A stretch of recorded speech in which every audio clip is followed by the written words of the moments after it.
এই তো মাত্র কিছুদিন আগে আমরা এই মাধুরী পেয়ারা খেলাম। যদিও ভিডিও করার সুযোগ ছিল না, যার কারণে ভিডিও রাতেবেলা যে পেয়ারাগুলো ছিঁড়েছি সেগুলো ভিডিও করে দেখাতে পারিনি।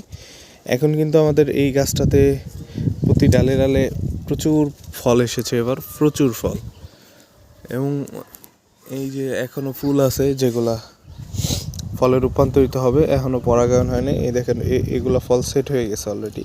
এবং এই একটা জাত আসলে আমার বারবারই অবাক করে যে ছাদ বাগানে একটা গাছ এত পরিমাণ ফল দেয় এবং ফলগুলো দারুণ মিষ্টি। আমার পেয়ারার প্রতি মানে পেয়ারা খাওয়ার প্রতি খুব একটা টান নেই, কিন্তু এই পেয়ারাটা খাওয়ার পর মানে পেয়ারার প্রতি নতুন করে প্রেমে পড়ার মতো একটা অবস্থা হয়েছে। এখন একটু পেয়ারা পছন্দ। এই যে ডালটা যেটা লম্বা হয়ে বেরোচ্ছে, এই ডালটা আমি মাথা দিয়ে একটু কেটে দিলাম, যাতে এইখান থেকে সোজা হয়ে আর লম্বা না হয়। আমি এই সেম কাজটা কিন্তু আমার এই জায়গাটিতেও করেছিলাম, যার ফলে এইখান থেকে ডাল 3টা বের হয়েছে। এবং 3 ডালে দেখেন, আমি যদি এখানে আমার একটা ডাল থাকতো তাইলে ফল আসতো ধরেন 4টা।